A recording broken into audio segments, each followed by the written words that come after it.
Channel నేను నాగమణి. రాష్ట్ర ముఖ్యమంత్రి రేవంత్ రెడ్డి నేతృత్వంలో ఏదైతే గాంధీ సరోవర్ అంటే బాపు ఘాట్ వద్ద ఒక పెద్ద గాంధీజీ విగ్రహాన్ని ఏర్పాటు చేయాలనైతే నిర్ణయించింది, ప్రణాళికలు కూడా సిద్ధం చేసింది. అయితే దీన్ని ఉద్దేశించి గాంధీజీ యొక్క ముని మన్వడు అయినటువంటి తుషార్ గాంధీ అయితే అభ్యంతరాలు వ్యక్తం చేయడం జరిగింది. ఎందుకంటారంటే మూసీ నది ఎట్లాగో అది మళ్ళీ ఎప్పట్లాగా అది కాదు, లక్షల పరిశ్రమల నుండి ఆ వ్యర్థాలన్నీ ఆ మూసీ నదిలోకే రావడం అనేది జరుగుతుంది. అవి క్లీన్ చేయడం అనేది అయితే అంత ఆషామాషి విషయం అయితే కాదు. అది రేవంత్ రెడ్డికి కూడా తెలుసు. మూసీ నదిని రిపేర్ చేసి దాన్ని మాడిఫై చేసి మళ్ళీ పాత మూసీ నదిలా తీసుకొస్తామనే విధంగా అయితే చర్యలు తీసుకోవడం జరుగుతుంది. మరి అది ఎక్కడి వరకు వస్తుందో అదంతా పక్కన పెడితే, ఎవరైతే ఈ మూసీ నది చుట్టుపక్కల అయితే నివాసాలు ఉంటారో వాళ్ళను బలవంతంగా ఇల్లు ఖాళీ చేయించడం, వాళ్ళు ఏవైతే అపార్ట్మెంట్లు కట్టుకొని ఉంటారో వాళ్ళు అపార్ట్మెంట్ కట్టుకునేటప్పుడు కూడా ఏవైతే ఇవి చట్టబద్ధమైన నిబంధనలు ఉంటాయో ఆ నిబంధనలు అన్నింటినీ పాటించి వాళ్ళు నిర్మాణాలు అయితే నిర్మించుకోవడం జరిగింది. కానీ ఇప్పుడు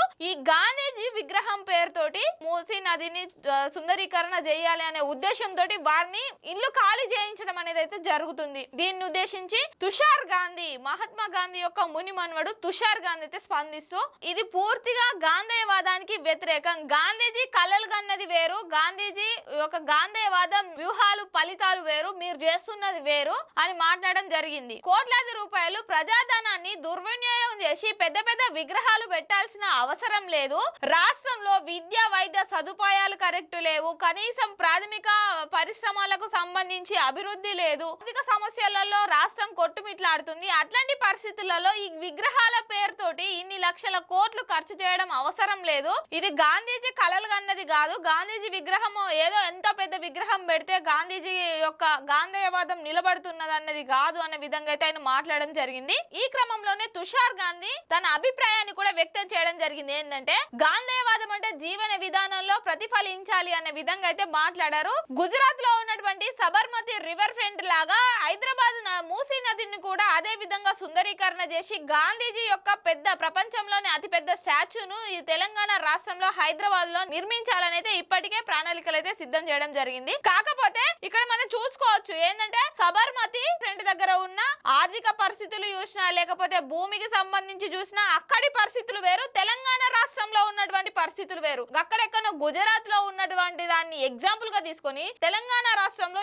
ఎవరైతే ఈ పేదలు ఇల్లు లేక మూసీ నది చుట్టుపక్కల ఉంటారు, ఇల్లు లేకనే వాళ్ళు అక్కడ చిన్న చిన్న గుడారాలు వేసుకొని ఉంటే వాళ్ళను బలవంతంగా ఖాళీ చేయించడం, వాళ్ళకు ఒక నివాస స్థలం అనేది కూడా ఏది కూడా ఇవ్వకుండా అంటే దానికి సంబంధించి ఎలాంటి పునర్నివాసం అనేది ఏర్పాటు చేయకుండా వాళ్ళను ఖాళీ చేయించాలనైతే ఇప్పటికే జీవోలు పాస్ చేయడం జరిగింది.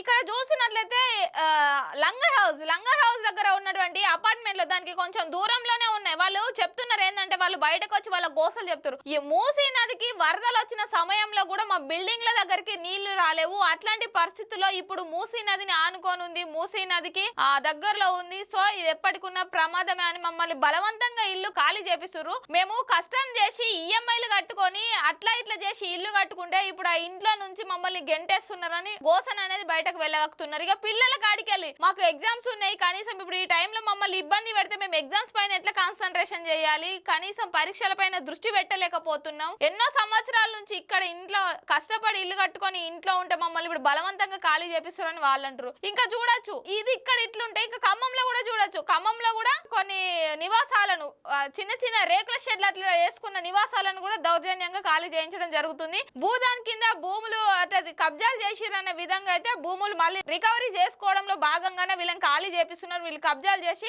పేదలు ఎప్పుడు భూములు కబ్జాలు చేయరు, వాళ్ళు ఎక్కడన్నా ప్లేస్లు అట్లా మీరు చూపించిన ప్లేసులలో లేకపోతే ఇంతకు ముందు ఉన్న గవర్నమెంట్ లో చూపించిన ప్లేసులలోనే వాళ్ళు చిన్న చిన్న గుడారాలు వేసుకొని నివాసాలు ఉంటారు తప్ప వాళ్ళకు కబ్జాలు చేయడం దౌర్జన్యాలు చేయడం వాళ్ళకు తెలియదు. ఎందుకంటే ఇప్పుడు చూడొచ్చు హైడ్రా తీసుకొచ్చినప్పుడు కూడా మీరు పేదల ఇళ్ల పైన అటాక్ చేస్తున్నారు తప్ప పెద్దల ఇళ్ల పొంటి పోతలేరు. ఈ మంత్రులు ఎమ్మెల్యేలు ఎవరైతే పెద్ద పెద్దలు ఉన్నారో ధనికులు ఉన్నారో వాళ్ళ జోలికి పోతలేరు. వాళ్ళు ఇప్పుడు మనం చూడొచ్చు ఎక్కడెక్కడ దుర్గం చెరువు దగ్గర చూడొచ్చు, దుర్గం చెరువు ఎంత వరకు కబ్జాకు గురైందో. ఇంకా చాలా ఉన్నాయి ప్లేసెస్, గండిపేట చెరువు కానీ ఇంకా చాలా అట్లా చెప్పుకుంటూ పోతే మస్తు ఉన్నాయి హైదరాబాద్ లో. ఇవి ఎవరైతే ఉంటారు కదా కొంచెం రాజకీయంగా పలుకుబడి ఉండి లేకపోతే కొంచెం ధనికవంతులైన వాళ్ళు ఉన్నారో వాళ్ళ జోలికి పోతలేరు. కానీ ఎవరైతే ఇట్లా రోడ్ల పైన చిన్న చిన్న గుడారాలు వేసుకొని లేకపోతే చిరు వ్యాపారాలు చేసుకుంటూ బతుకుతారో వాళ్ళ పైకి పోయి వాళ్ళనైతే బలవంతంగా వాళ్ళ ఇల్లు కూల్చేయడం, వాళ్ళని రోడ్ల పాలు చేయడం అనేది జరుగుతుంది. కొంచెం ఆలోచించురి. మరి ప్రభుత్వం ఇంత పార్షాలిటీ ఎందుకు చూపిస్తారో, మరి ధనికుల జోలికి ఎందుకు వస్తలేదో, మరి పేదవాళ్ళ జోలికి ఎందుకు పోతుందో అయితే ఇప్పటికి అర్థమైతలేదు.